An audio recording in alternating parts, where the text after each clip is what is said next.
César, I have a confession to make. Well, I'm starting to think that moving to Spain might have been an error. What about you? I think the same. Yeah, but what is it that is making you think this? Well, it's not even summertime.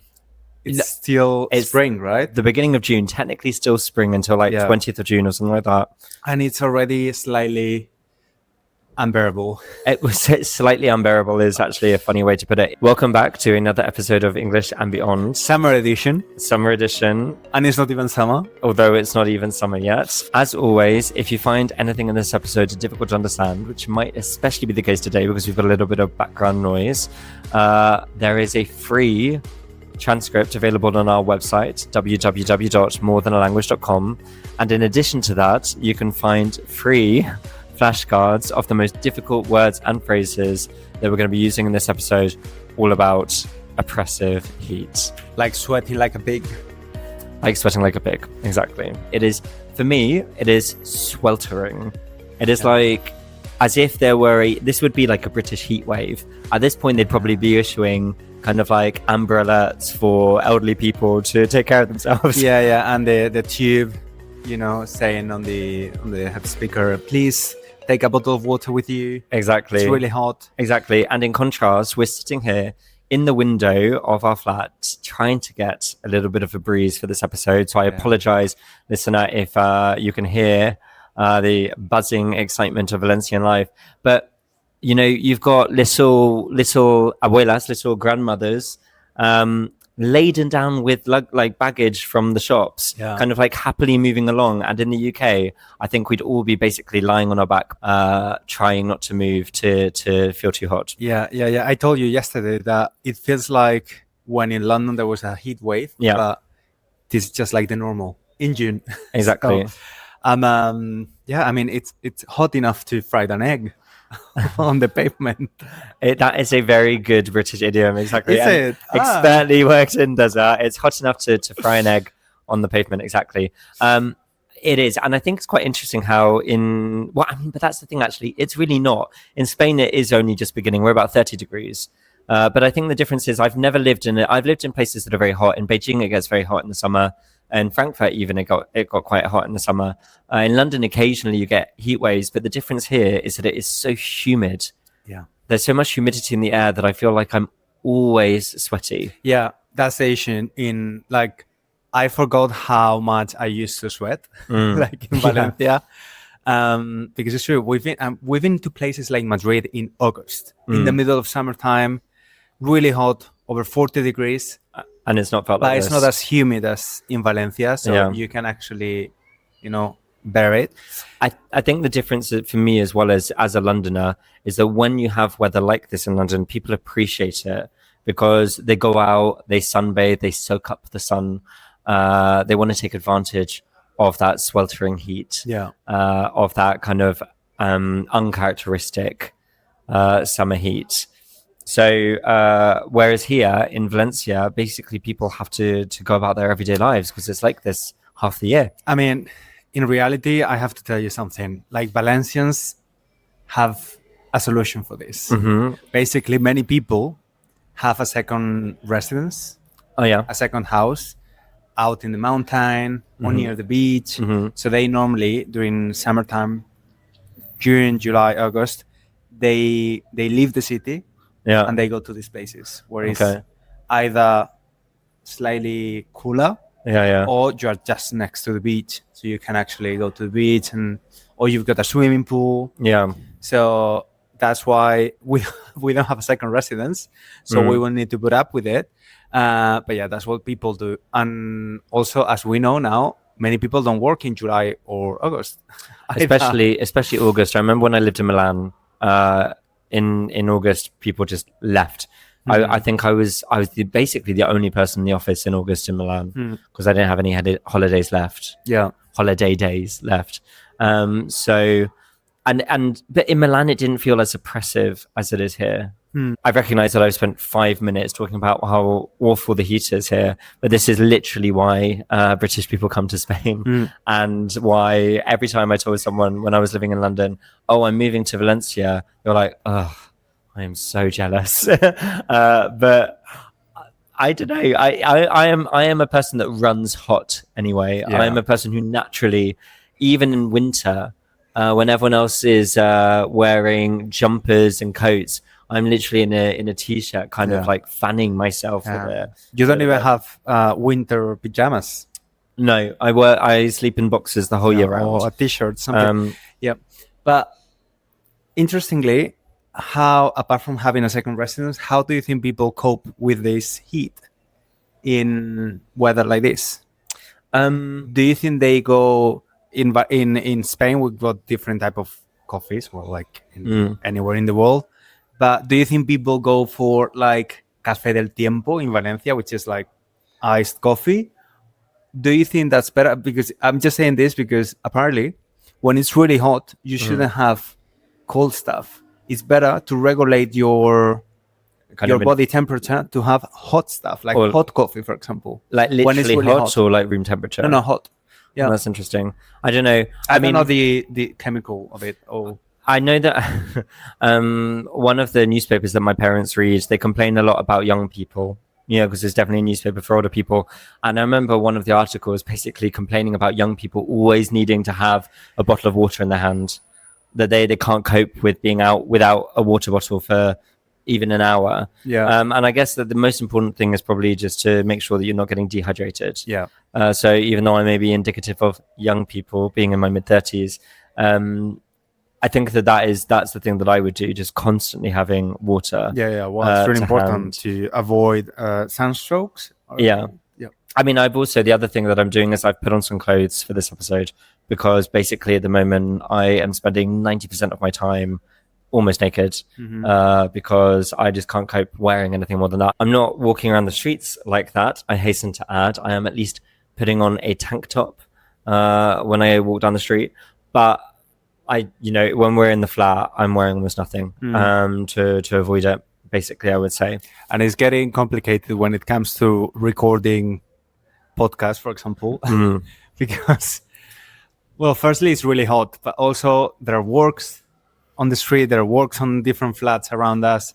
So, it's difficult. What is this person doing? We're just like filming from our balcony, and there is a random person. It's probably an Airbnb, right? Oh, well, no, I don't know, but they've got an inflatable kind of like a ring around their neck. Maybe they've got that little pool. I was going to say maybe they are very sensible. Maybe they have some outdoor space. Yeah. That this lucky person has kind of an attic flat. They have a terrace at the top of the building. We should make friends with them. We should make friends with them. We can actually start waving from here. But I mean, that's not a very reasonable solution, I think, to this. Actually, I have a question. I know that you went to New York for like a couple of months or a month or something like that. Yeah. 1 month. When was that? Was that in the summer? Because I know that New York is notorious for being totally unbearable in summer and equally unbearable in the winter for cold. They got really extreme weather, that's true. So I actually went in September, the whole month of September. So when we got there, it was really hot. It wasn't hot, it was really humid. Worse than in Valencia. Wow, it was really humid. Disgusting. And I was like, wow, it's going to take me a while to get used to this weather. But after 1 week, it started to be actually the perfect weather. Not too hot, not too cold. And by the end of the experience, it was slightly cold already. Yeah. Okay, wow. Okay, so that, I mean, I guess it's a little bit like you were saying as well, that the people who can afford it have another house, like have a house in the country or have a house on the coast. But we're already on the coast here. You know, the beach is like 15 minutes away. I mean, I'm gonna go to the beach for the first time in 7 months that we've been living here now. Yeah, right after this episode. Exactly. So obviously you are from here. You are theoretically used to this, and we actually have spent a summer here before in your mum's flat where she has no air conditioning. She's got two little fans. Emphasis on the word little, because I remember very many sleepless nights there. So you're totally used to this. Like, you've lived Valencian summers without... Not anymore. Without air conditioning? Not anymore. This was going to be my question. Have you been ruined by many years in the UK? I have. I have. Yeah. Okay. So you have no words of wisdom for me particularly? Nothing... I mean, we already talked about kind of like having some water, but from your own personal experience, anything that you would eat or anything like that you think is because I'm supposed to be bulking at the gym. I'm supposed to be kind of consuming almost 4,000 calories a day. So eating more to get bigger. Exactly. And I have no appetite because of the heat. Yeah, that's the issue. Well, if I remember what I used to do to cope with heat back in the day in Valencia during my summer holidays would be firstly have a siesta. Okay, yeah. Because if you sleep during the time that is the hottest during the day, around 4 p.m., you wake up and it's slightly cooler. Then have a lot of gazpacho, which is a cold soup that we have in Spain. Very healthy, made with tomatoes, red pepper, green pepper, like bell pepper, olive oil, the best. the best in the world. In the world. Take Garlic, that, Italy. cucumber, many different veggies, and sandia, so watermelon, or melon. So yeah, really fresh. I mean, I think it's normal to eat less during hot weather as well, because you need less calories, right? Fewer calories. Thank you. Well, that would be sensible. Yeah, that's the thing I should do. But in fact, I've basically just started this bulk, and it's also I've noticed because I've had like one long bulk before, and then done a cut. You actually just feel more uncomfortable in hot weather when you are carrying more weight. Like when I have carried more weight in the past, because I weigh like I got last summer I got up to, or the summer before, almost up to 100 kilograms, and I just did feel more uncomfortable at that weight, just in the heat. But needs must. Yeah, exactly. Needs must. Now that you had like a little mosquito on your face, like a few seconds ago, probably stuck to it because I'm sweating so much that like my skin is probably acting as like sticky paper for them. Yeah. No, I was going to say that actually that's one of the consequences of hot weather as well in countries like Spain. Yeah. The mosquitoes show up and also things like cockroaches. Oh, yeah. Like, have you seen cockroaches on the street already? I've only seen dead cockroaches so far. Okay. I saw one cockroach in our bathroom. Yeah. And I killed it. I killed it, and I did feel really bad about that. What do you want to do? Raise it? I trap it and keep it as a pet. I know that people are looking at us. Are they? Yeah. Here. I don't know, but they're like, what are they doing? Okay. Sorry. Getting ready for the OnlyFans. Take it.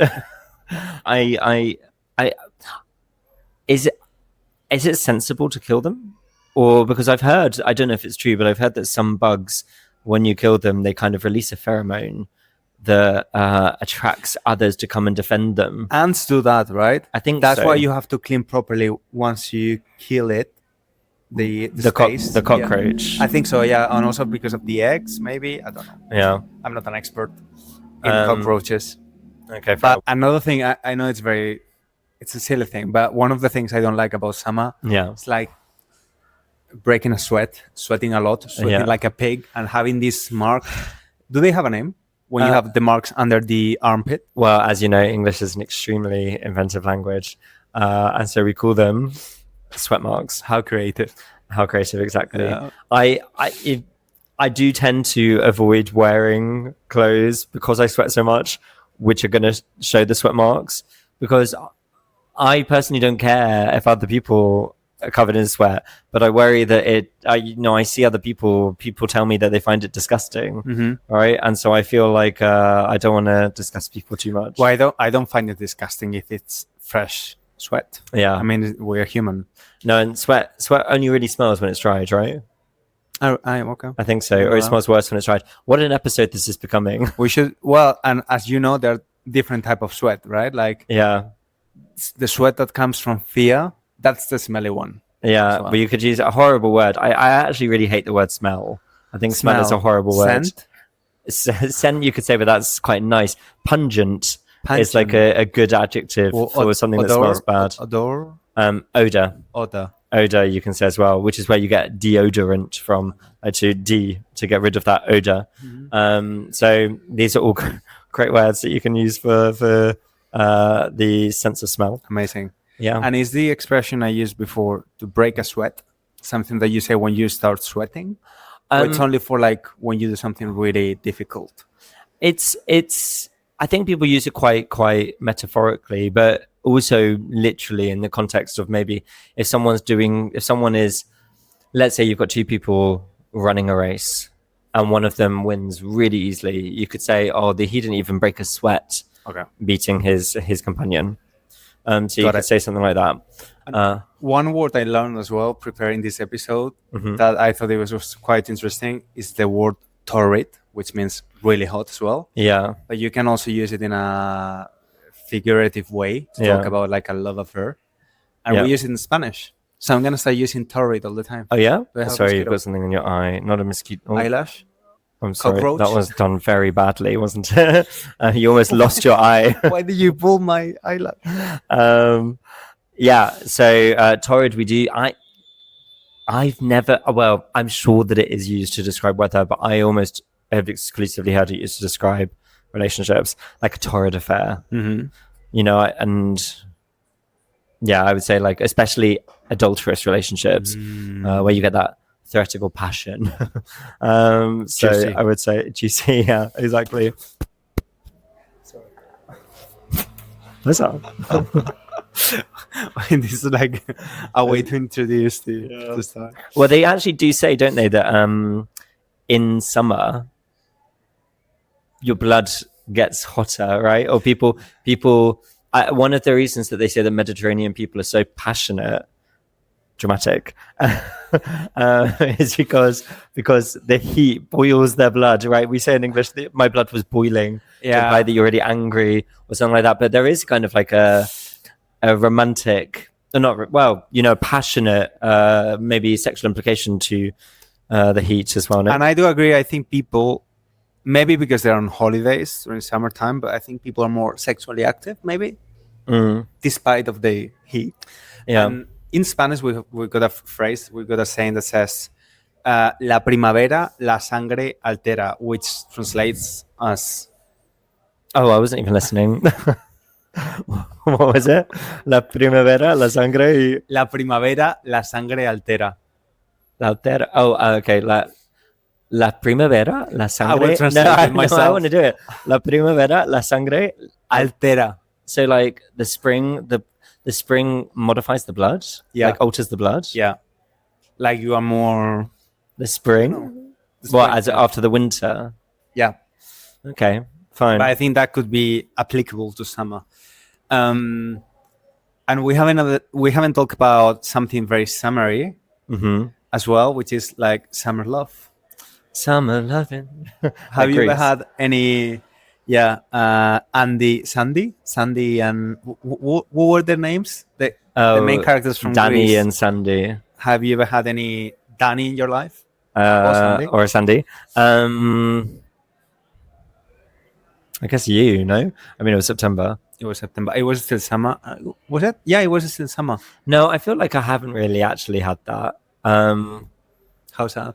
Well, not like a summer romance, because I would say my summer romances have probably been too brief to qualify as a romance as such. I think it's a shame. I've had crushes, like summer crushes, definitely, especially when I was a teenager and young enough to go to kind of like those activity clubs. I definitely had like summer crushes, but unfortunately, like the Latin camp and things like that. I wasn't thinking of Latin camp, my residential Latin summer school, but instead kind of with my parents on holiday. But I don't think that ever. I actually did have a crush on someone at summer camp, but I don't think that those crushes have ever been reciprocated. Okay. I don't think that it was ever requited love. You're sweaty. But never mind. Yeah. So, listener, thank you very much for joining us on this surprisingly complicated episode in the dog days of late spring. Dog days. Normally you say dog days of summer, but it's actually something that comes from Latin for kind of to describing that sweltering heat. But we're not there yet, but I feel like we are. So thank you very much, listener, for bearing with us. And please like, subscribe, follow, and anything else. It's very important. I checked only 50% of the people who listen to the podcast or watch the videos are subscribed. So if you listen to it or watch it, subscribe. Yeah. That way you won't miss any episode. I mean, if you've gone to the end here, then that would imply you, for some reason, have enjoyed this episode, or you've hate watched it enough that maybe you could enjoy hate watching another. But don't hate comment though. Well, it makes me sad if people hate comment, but feel free if you like. Thank you very much for listening anyway, and until next time. Thank you. Bye.